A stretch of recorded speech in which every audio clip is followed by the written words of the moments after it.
তখন আমি আরবিতে কেমনে উত্তর দেব? কারণ ওইখানের ভাষাই হবে আরবি।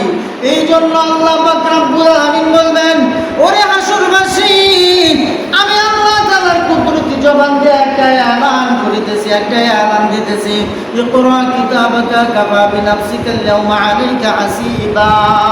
আজকে তুমি দুনিয়ার জিন্দেগিতে যতটুকু সময় হায়াত পেয়েছিলে রে বান্দা, ওই সময়টা কোন কাজে ব্যয় করছিলা? এইখানে ভালো কতটুকু করছো, মন্দ কতটুকু করছো, সবগুলি তোমার অভিধানিক সমাধিতে তোমার আমলের এই ডায়েরিতে লেখা আছে। এইগুলি তুমি নিজেই করো, নিজে কইরা নিজের বিচার নিজেই করো। তুমি কি জান্নাতি না জাহান্নামী? জান্নাতি জাহান্নামী নিয়ে আমার আজকে আলোচনা নাম।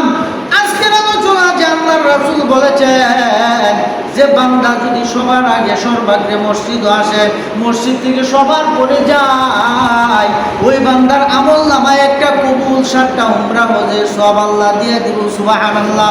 ওই হাসরের ময়দান, ওই কথাগুলি নবীজির কথাগুলি অ্যাকসেপ্ট করার জন্য যে সমস্ত মানুষ গ্রহণ করেছে দুনিয়ায়, তাইকা সবার আগে মসজিদে আসতো জুম্মার দিন, সবার পরে মসজিদ থেকে বের হইত। এইরকম হাসরের ময়দানে ওই লোকগুলি থাকবে, তাদের আমল নামা পাওয়ার পর বলবে, ওগো আল্লাহ, কান্নাকাটি করবে, আনন্দের কান্না, মনের ভিতর থেকে একটা ঢেউ আসবে, হায় হায় আল্লাহ, আমি তো দুনিয়াতে এত সহায় সম্পদ, এত কিছু দেও নাই, আমি তো জীবনেও করে দিন তোমার কানায় কাবা কি করতে পারি নাই, তোয়াফ করতে পারি নাই, তোমার হাবিবের রওজার পাশে যায় সালাম দিতে পারি নাই, জিয়ারত করতে পারি নাই, আমি হজ করতে পারি নাই, উমরা করতে পারি নাই, যে আমার আমল নামায় এত কবুল হজ, এত উমরা কোথা থেকে আসলো? আল্লাহ পাক রব্বুল আলামিন ওই কুদরতি জবান দিয়ে বলবেন, ও আমার বান্দা শুন, দুনিয়াতে থাকাকালীন সময় আমার হাবিবের হাদিসটুকু না যেমন আমাদের জবান থেকে শোনার পর জুম্মার দিন আসলেই তুই তোর হজের দিন মনে কইরা, আজকের এই জুম্মার দিন হলো গরিবের জন্য হজের দিন।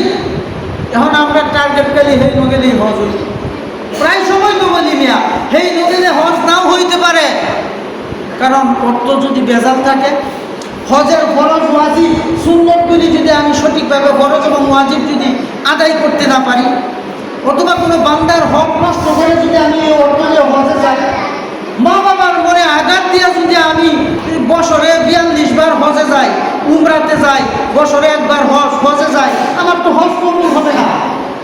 হ্যাঁ, সেই হজ কবুল হতেও পারে, নাও হতে পারে। আল্লাহর রাসূল বলেন, তোমরা যারা দরিদ্রের কোরাল গ্রাসের প্রতি তো আমার বান্দা বান্দিগণ আছো, জানিয়া রাখবা, কোন সন্তান যদি তার মা বাবার নুরানি চেহারার দিকে তাকাইয়া মা গো বাবা গো কয়া তাদের মনকে জয় করার উদ্দেশ্যে কোন সন্তান মা বাবা গো কয়া ডাক দেয়, তাদের খেদমত করে, তাদের সহযোগিতা করে, তাদের খোঁজ খবর নেয়, ওই বান্দার আমল নামায় একটা কবুল হজের সব আল্লাহ তাআলা দিয়া দিবে। সুবহানাল্লাহ।